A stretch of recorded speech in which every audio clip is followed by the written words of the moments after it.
like these girls on the loose. I'll put up with you, babe. There's some things I won't take. Baby, don't feed me false. Yeah, that turns me off. If I ask, would you say? Wanna be the last girl up at your place? You're making me so high now. You're everything I'd ever want. You're keeping me so dry now. You're everything I never want. Baby, baby, baby, baby,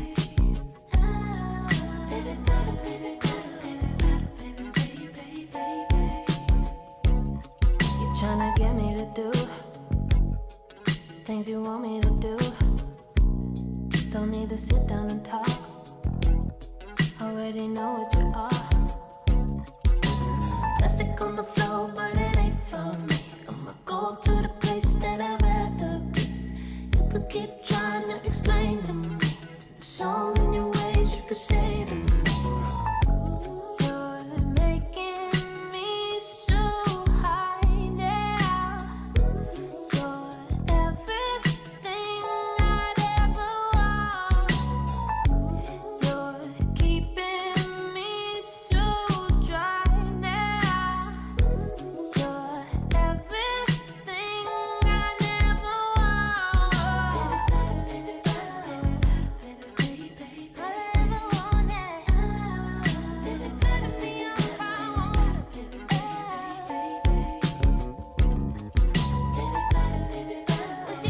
What you do is you're making me mad. Baby, don't do that. Baby, you're so dry. Just say don't let me down. Don't let me, 'cause I'm ready for you. I'm ready for you. You should lift me up, baby, 'cause I'm ready for you, baby. You going through, just say don't let me down. Don't let me, 'cause I'm ready for you. I'm ready for you. You should lift me up, baby, 'cause I'm ready for you, baby.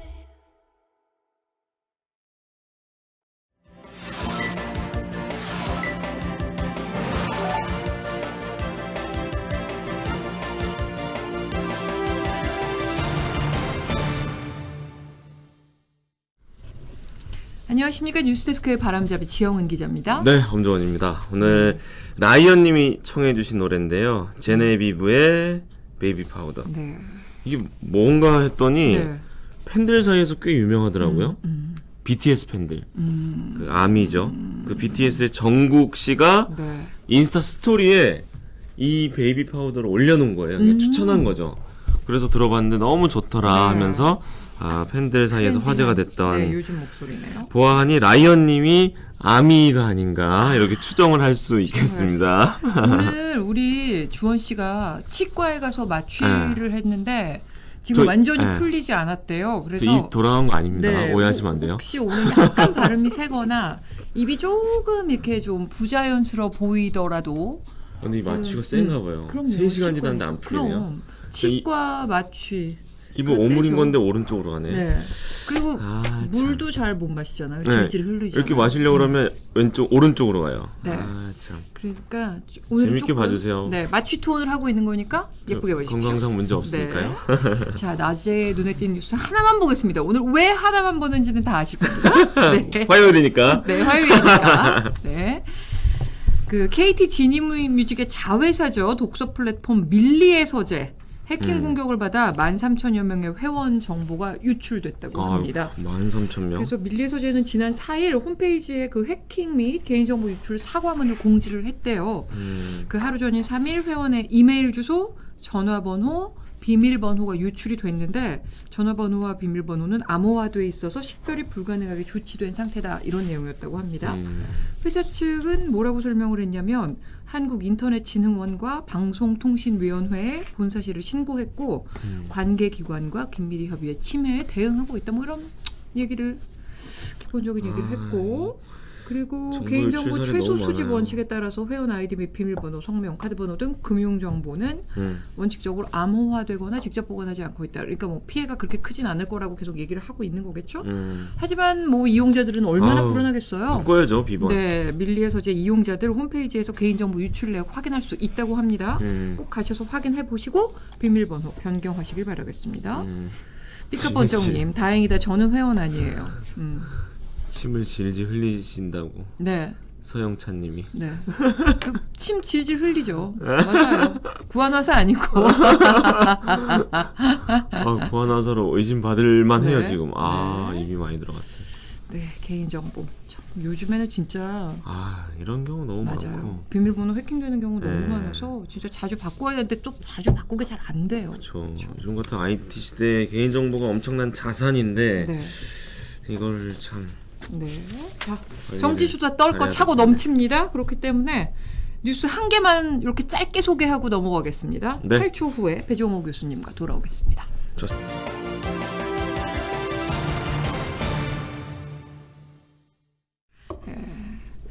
허준이 필요하대요. 서영찬님이 허준이 필요하대요. 네, 구한 침 좀 화사에는 놔주세요. 허준이 왼쪽에다가. 네. 자, 우리 배정호 교수님 오셨습니다. 네, 안녕하십니까. 네. 말 8초 시간 지나갔습니다. 그림자님도 비번 바꾸면 기억을 못 한다고. 배 선배도 기억 못 하시죠? 비번 바꾸면.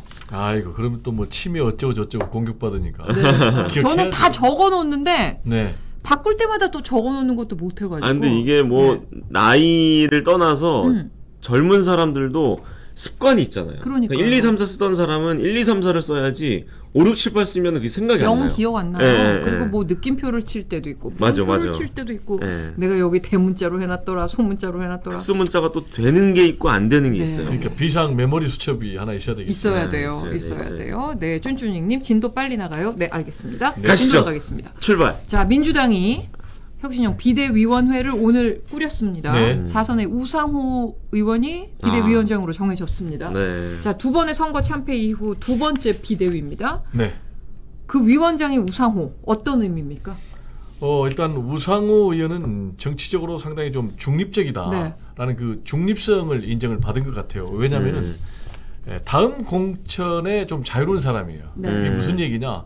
다음 총선 불출마 출마 선언했죠. 선언했죠. 네, 기억나네요. 맞습니다. 예. 우상호 의원 같은 경우는 좀 상당히 좀 화합형 리더다. 음. 그리고 또 개파석이 얇다. 이런 평가를 좀 받고 있고요. 네네. 거기다가 본인이 또 586의 네. 사실상 대표 그렇죠. 그룹이거든요. 그래서 중진이고 586 리더 그룹이고 그러니까 전체적으로 좀 당을 좀 포용할 수 있잖아요. 아시겠지만 이 공천권이 전당대회 당 대표에 달려 있거든요. 네. 그럼 이제 이 공천권 때문에 양 개파는 사실 사활을 건 싸움을 하고 있어요. 그렇죠. 이게 무슨 얘기냐? 다음에 공천 못 받으면은 국회의원 못 되잖아요. 네. 그래서 지금까지 치열하게 대선 뭐 패배론 또 지방선거 패배론 가지고 싸우고 있었는데 어쨌든 그래서 사실상 만장일치로 네. 지금 우상호 비대위원장이 이렇게 빨리 나왔다는 얘기는 양 개파에서 충분히 동의를 한 것이 아닌가 이렇게 생각이 됩니다. 네. 뭐 비대위원장도 아무도 안 하려고 그런다 뭐 이런 보도도 네, 있었는데 원래부터 다 고소했다고. 예, 그냥 양쪽이 다 우여곡절 욕먹으니까. 네. 끝에 네. 우상호 의원이 위원장이 됐고, 근데 전대가 이제 뭐 얼마 안 남았잖아요. 두 달밖에 안 그래서 남았어요. 그렇습니다. 혁신 팔월 비대위가 몇 달밖에 안 아니라 남았죠. 그냥 관리 비대위가 될 것이다 이런 전망이 많거든요. 어떻게 그럴 보십니까? 수밖에 없을 것 같아요. 예, 말씀하신 할 수 있는 게 없으니까요. 대로 두 달밖에 안 남았거든요. 네. 근데 해야 될 일은 이제 크게 세 가지예요. 뭐죠? 첫 번째로 이제 대선 그리고 지방선거의 패인을 분석하고 분석하고 분석하는 평가해야 돼요. 네. 그리고 네. 두 번째로 이제 쇄신 방안을 내놔야 돼요.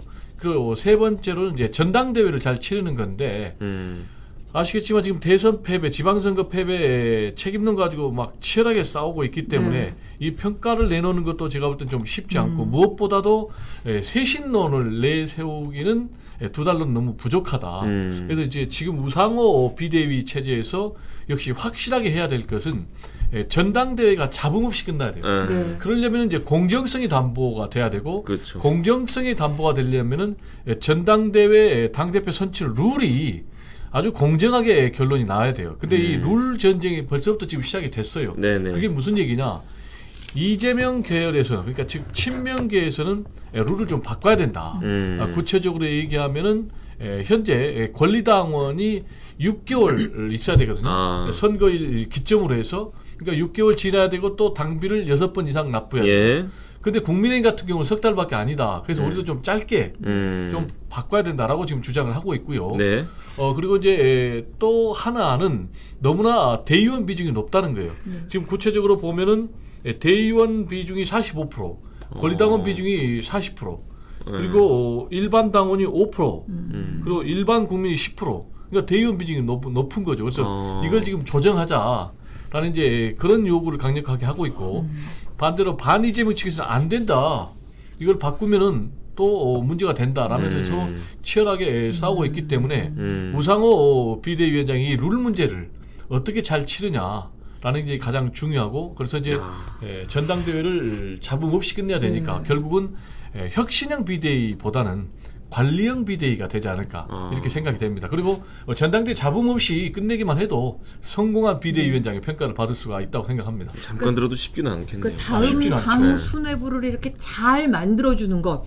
그럼요. 그거가 우상호 위원장의 일이겠군요. 그렇습니다. 제가 개인적으로 생각해도 결국 이제 당의 쇄신, 혁신의 문제는 다음 전당대회에서 선출되는 그 당 대표가 책임지고 해야 될 사안이 아닌가 생각이 됩니다. 지금 뭐 주원 씨도 얘기를 했지만 이 비대위의 앞날이 순탄치는 않을 것 같습니다. 지금 뭐 우상호 위원장이 들어와서 좀 잘 당을 통솔할 수 있을 것 같기도 합니다만 지금 친문과 친명 달리 보면 친 이재명과 비 이재명계겠죠. 뭐 민주당 내부에 지금 그 당권 투쟁이 굉장히 격화되고 있는 상황인데 오늘 이재명 의원이 국회에 첫 출근을 했는데 첫 출근했습니다. 네. 모두가 궁금한 거는 전당대회 당대표에 도전하겠느냐 아니겠습니까? 근데 오늘 나온 메시지는 약간 좀 시간 두겠다. 뭐라고 했을 것 같아요? 뭐 아직은 시기상조라는 식으로 얘기를 했죠. 오늘은. 네. 시간을 두겠다. 뭐 이런 식으로 얘기하지 않았습니까? 네. 일단 이제 다들 나간다고 생각하지 지금 않나요? 가장 큰 쟁점은 두 가지예요. 어떻게 보세요? 선거 패배 책임론. 네. 그리고 또 하나는 말씀하신 대로 전대 출마 문제. 근데 이 두 가지 다에 대해서 일단 좀 직답은 안 했어요. 네. 첫 번째로 패배 책임론과 관련해서는 아주 낮은 자세로 네. 겸손하게 네. 소리를 듣고 있다. 그런데 네. 재밌는 게 소리를 듣는 대상이 누구냐면은 첫 번째가 국민, 두 번째가 당원, 그리고 또 세 번째가 지지자 여러분이 있어요. 그럼 지지자들은 이재명 전 의원, 지금 의원, 전 후보에 대해서 책임이 없다 이렇게 생각할 거 아니에요? 네. 그래서 종합적으로 어떤 결론을 또 내리는데 우리가 대충 예상이 되고 그리고 말씀하시는 전대 출마와 관련해서는 지금은 초선이니까 의정 활동에 집중하겠습니다. 네. 그러면서 또 약간 꼬리표를 달았는데 전당대회까지는 시간이 남아 있습니다. 네. 많이. 즉 이 얘기는 뭐겠어요? 고민하겠다는 거예요. 고민하면 어떻게 하겠어요? 자신에게 유리한 선택을 하겠죠. 그럼 이재명 후보에게 유리한 선택은 뭐냐? 본인도 그러고 그리고 측근들도 그러고 다 전대 나가야 된다. 그래서 당권을 획득해야 된다. 그래서 다음에 대권에 도전해야 되고 그래서 대통령이 돼야 된다라는 거예요. 네. 교수님도 나갈 거라고 보시는 거고요? 교수님도? 누구 모델이냐면 바로 문재인 전 대통령의 모델이에요. 그렇죠. 문재인 전 대통령 대선 패배했는데 반발이 있었어요. 네. 당대표 나갔어요. 그리고 됐어요. 당이 그렇죠. 쪼개지기까지 했지만 어쨌든 본인이 당권 잡아가지고 내 사람들 공천 주고 대권 후보가 되고 대통령이 됐죠. 근데 이낙연 대표는 또 반대의 길을 걷긴 했지만 그래서 저한테 물어봤잖아요. 예. 저는 어떤 선택을 할 것인가. 결론은 뭐 버킹엄이죠. 근데 다만 결론은 버킹엄이죠. 정말 옛날 분 아니십니까? 네. 아까 방송 전에도 옛날 말 한번 하셨죠. 두 가지 변수가 있어요. 일단 반 이재명계의 반발이 어느 정도 되느냐. 그리고 여론이 어느 정도 되느냐. 이게 중요한데 지금 상황에서는 제가 볼 때 이재명 의원 네. 전대 출마하는 큰 흐름은 이미 잡혀졌다. 이렇게 봅니다. 네. 지난번에 우리 그 지방선거 직전에 교수님께서 김동연 지사의 당선을 예측하시지 진짜? 않으셨습니까?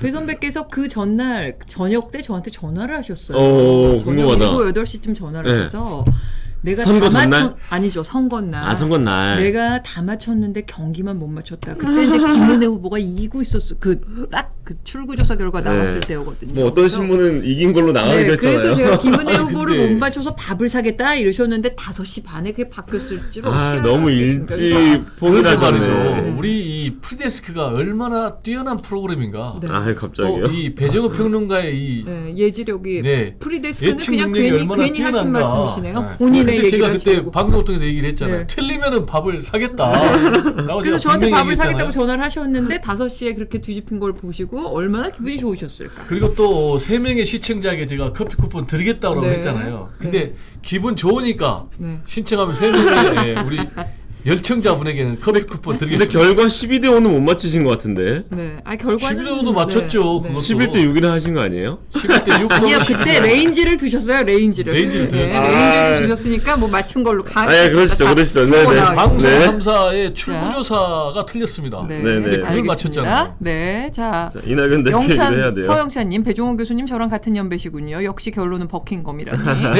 미스터 조은님도 버킹검 좋아요 하셨는데 여기서 또 약간 선 긋는 분들 계시네요. 버킹검이 뭐예요? 버킹검이 뭐예요? 네, 좀 연륜을 갖추세요.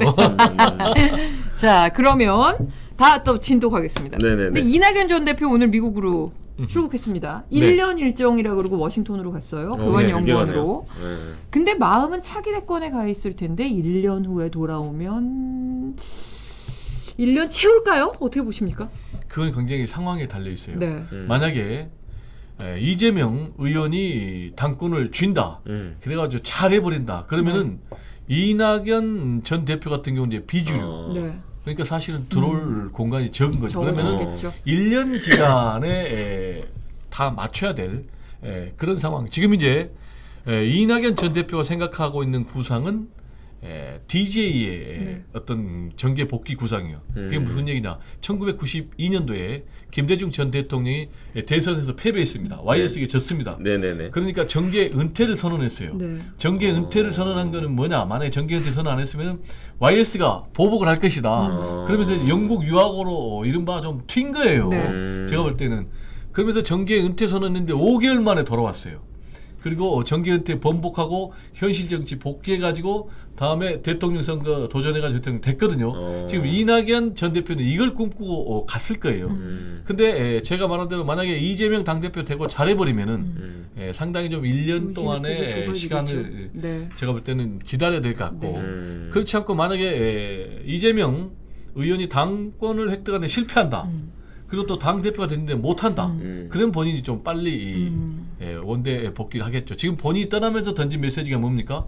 강물론입니다. 네. 강물은 끝내 저기 바다에 저 이릅니다. 네. 그래서 그 바다에 이르는 길이 빨리 올지 늦게 올지 아니면 안 올지 상황에도 달려있고 본인에게도 달려있지 않을까 이렇게 생각을 합니다. 네. 그럴 수가 많네요. 네. 지금 뭐 당권을 놓고 여러 가지 말들과 또 이제 세력 다툼이 있는데 경기지사 후보가 아니죠. 경기지사 당선인 네. 김동연 당선자죠. 당선인은 이제 대권 주자가 된 거예요. 민주당 자동으로 내 대권 주자가 됐어요. 왜냐면은 된 거죠. 왜 됐냐면 네네. 통계에 따르면은 경기도지사 된 사람은 다 대권 도전했거든요. 그렇죠. 뭐 네. 서울시장도 그렇고 그리고 경기지사도 또 이 전에도 그렇고. 대권 주자였잖아요. 네. 그렇죠.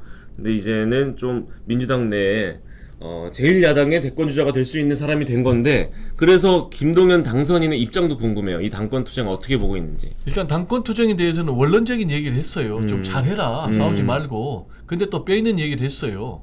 당권 투쟁만 하지 말고 좀 민생 정치를 해라 라는 얘기를 했고 지금 정치교체 위원장이거든요. 지난 대선 과정에서 정치교체를 강력하게 주장을 했기 때문에 본인이 여전히 이제 정치교체를 주장을 하고 있는데 역시 이제 중요한 것은 이 김동연 앞으로 민주당의 대권 주자 또는 최종 대권 후보가 될 것인가라는 부분인데 일단은 제가 볼 땐 지금까지는 이재명 의원 원카드였어요. 근데 지금 김동연이라는 새로운 카드가 나온 거예요. 그러니까 지금 민주당 입장으로는 카드가 2장이 된 거예요.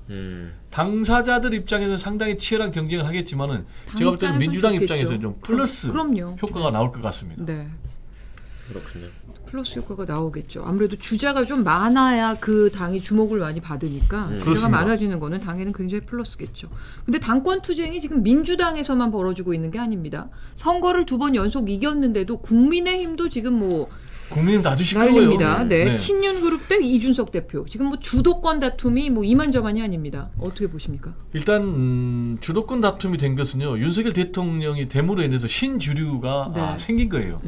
이른바 윤핵관을 중심으로 한 이제 친윤계가 네. 신주류 등장하면서 자연스럽게 말씀하신 당권 투쟁이 되고 있는데 두 번째 이유는 이 친윤계하고 이준석 현 대표하고 앙숙이라는 거예요. 네. 아시겠지만 대선 과정에서 이준석 현 대표하고 이른바 윤핵관하고 완전히 많이 충돌했지 않습니까? 네, 그 사이가 있었죠. 나쁘다는 네. 것도 있고요.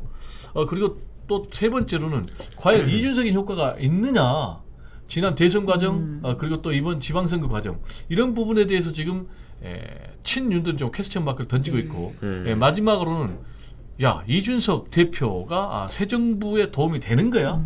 라는 부분 지금 이제 친윤계 윤핵관을 중심으로 해서는요 아무래도 소통 이런 걸 위해서는 우리 사람이 돼야 된다라는 이제 그런 생각을 좀 갖고 있고 역시 이제 가장 중요한 것 공천권 행사가 달려 있습니다. 네. 그래서 우리 사람으로 당 대표를 세워서 우리 사람을 중심으로 좀 공천권 행사하자라는 이제 그런 계산이 담기면서 지금 전선이 두 군데가 생겼어요. 네. 하나는 혁신위원회 구성 문제, 또 하나는 우크라이나 방문 문제. 이걸 가지고 지금 이준석 대표하고 이른바 윤핵관 친윤계가 정면 격돌하는 그런 상황입니다. 네. 그 격돌하면서 나온 얘기가 그거잖아요. 이제 정진석 부의장이 글을 썼죠. 우크라이나에 가는 게 약간 뜬금없다는 네. 식으로 글을 썼고 어차피 기차는 간다. 음흠. YS 어록이죠.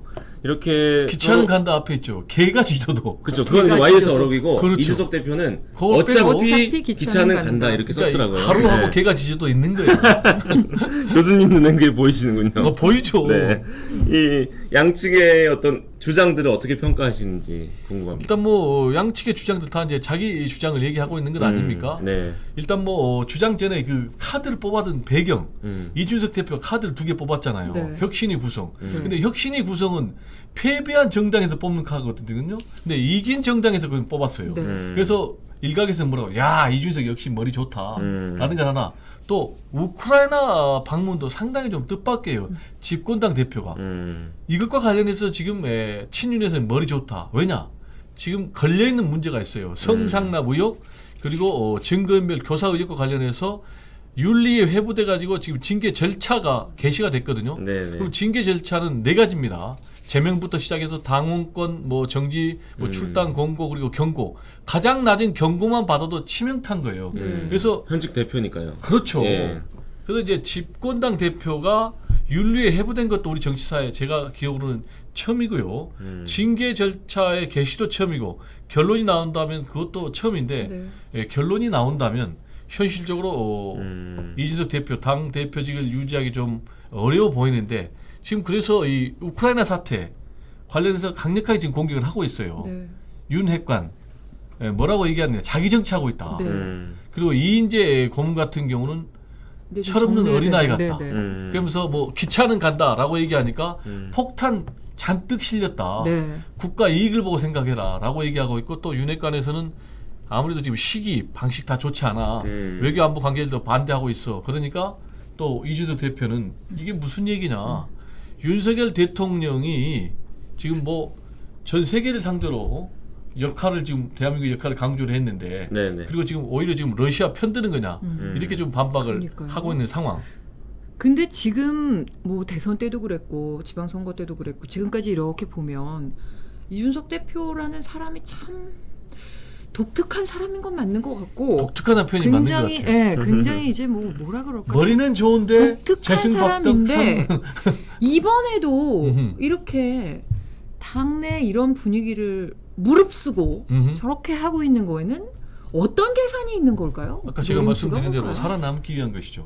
그리고 주도권 싸움에서 이기기 위한 것이죠. 음. 지금 24일 날 윤리위의 결론이 나온다는 것 아니겠습니까? 네. 그날 소집이 되는데 결론이 나나요? 결론이 난다 안 난다 말이 많던데요. 그거는 제가 볼 때는요 상당히 예측하기 어렵습니다. 그러니까요. 제가 예측하기 네. 어려우니까 아니, 결론이 난다 하셔서 조금 궁금해요, 말씀드리기 저도. 좀 어려운데 네. 아무래도 지금 큰 흐름은 일단 이준석 대표를 보내는 분위기입니다.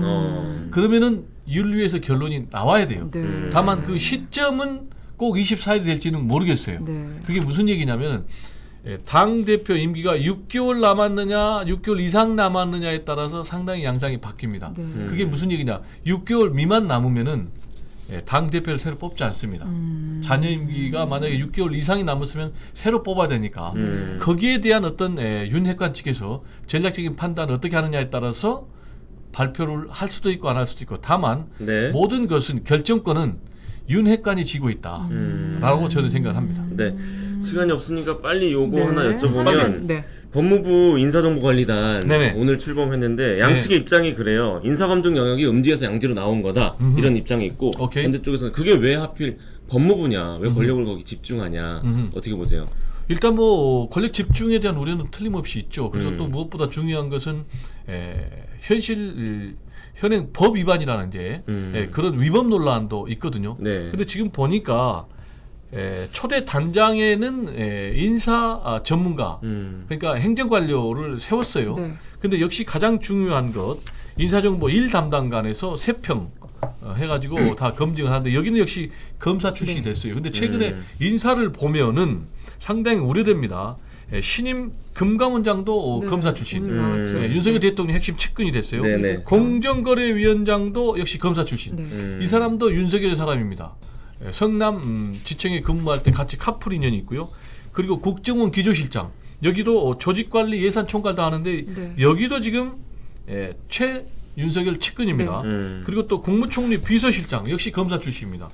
그리고 법무부 차관 역시 이분도 윤석열 대통령하고 카풀 인연이 있습니다. 네. 여기에 지금 법무장관 한동훈이 있습니다. 그래서 완전히 지금 검찰공화국이다 라는 생각을 저도 하고 있는 그런 상황입니다. 네. 네. 하나 또 알겠습니다. 간단하게 얘기하면요. 네. 지금 자, 검사 네, 짧게요. 추천, 검증 이것도 다 지금 검찰로 돼 있기 때문에 원래 상호 견제와 균형이 돼야 된다. 그래서 무슨 얘기나 추천 따로 검증 따로 돼야 되는데 이 부분도 다 검사 일색이니까 과연 이게 견제와 균형이 되겠는가. 이렇게 한쪽으로 힘이 쏠리면은 네. 밸런스가 무너지고 밸런스가 무너지면 사람이 병이 나듯이 네. 반드시 네, 권력에도 이제 병이 날 마무리해 가능성이 주셔야 높다. 됩니다. 네, 그래서 네, 오늘 알겠습니다. 뉴스데스크 큐시트에서도 이 인사 문제가 나오기 때문에 그건 제가 또 큐시트에서 다시 한번 좋습니다. 보도록 하겠습니다. 교수님 고맙습니다. 네, 감사합니다. 잘 들었습니다. 감사합니다. 네. 8초 후에 돌아오겠습니다.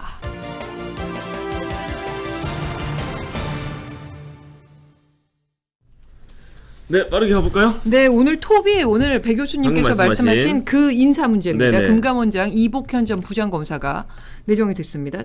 첫 검찰 출신 금감원장 내정입니다. 이 서울 북부지검 부장검사였던 분이고 그 서울대 경제학과 출신이에요. 그 공인회계사 시험과 사법시험에 동시 합격했고 검찰 내 대표적인 경제 금융 수사 전문가였던 걸로 분류는 돼 있습니다. 그 그렇군요. 윤석열 사단으로 분류됐습니다. 네. 윤석열 대통령과 뭐 현대차 수사도 같이 했고요. 많은 수사를 같이 했습니다.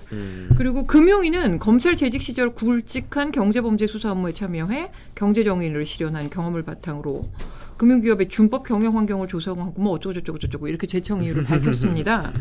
그런데 금융권에서 우려하는 분위기가 물론 나오고 있습니다. 왜냐하면 금융가에 굉장히 엄정한 잣대를 그리고 금융비리 처단 이런 거를 내세울 가능성이 크다고 보고 금융가 지금 굉장히 긴장하고 있습니다. 네. 게다가 지금 배 선배께서 말씀하신 대로 이렇게 요직에 자꾸 검찰 출신이 기용되는 거에 대한 그 검찰 공화국 우려의 목소리도 커지고 있습니다. 네. 뉴스데스크에서 이 톱블록에서요.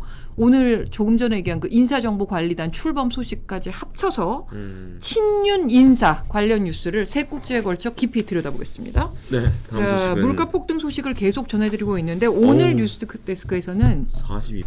이 끝없이 뛰는 물가에 특히 더 힘든 사람들이 누군지를 조망해 보겠습니다. 예.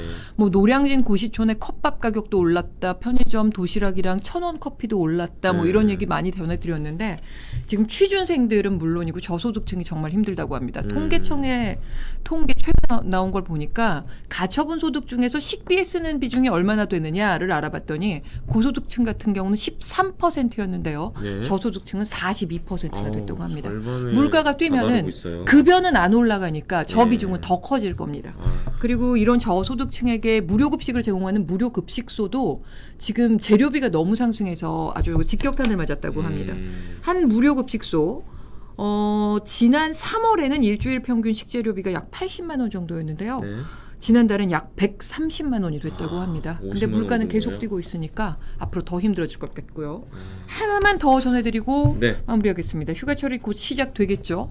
6월 올해 여름 휴가 뭐 해외로 가겠다는 분 너무너무 많을 건데 우리나라만의 일이 아닐 겁니다. 예, 이미 많이 가셨더라고요. 전 세계가 다 해외로 가겠다고 하겠는데 네. 이 여행 수요가 급증하는 이 속도를 인원이 따라가지 못하고 있습니다. 아. 공항 직원이. 아. 미국만 해도 한 40만 명의 공항 직원이 해고됐다고 하거든요. 코로나 때문에. 근데 이 인원을 그렇게 빨리 채우지는 못하는 거예요. 다른 일자리도 다 알아본 지금 다 종사를 하고 계시니까. 그렇죠. 예. 그래서 지난주 후반 미국에서만 2,500편, 전 세계적으로 7,000편이 무더기 결항됐다고 합니다. 지금 유럽이나 미국에서는 항공 대란이 올해 내내 계속될 거기 때문에 군사 시설을 뭐 아니면 군사 인력을까지 다 동원을 해야 된다. 이런 얘기도 나오고 있고 운항 스케줄을 너무 빠르게 회복하지 말아달라. 이런 촉구가 계속 나오고 있다고 하는데요. 여행 가고 싶은 마음을 조금 더 참아야 될지도 모르겠습니다. 오늘 뉴스데스크에서 세계 공항의 이 난리난 현장들 보여드리겠습니다. 네, 본방 시작할 시간이니까요. 끝까지 함께해 주시고요. 저희 네. 내일 돌아오겠습니다. 네, 고맙습니다. 감사합니다.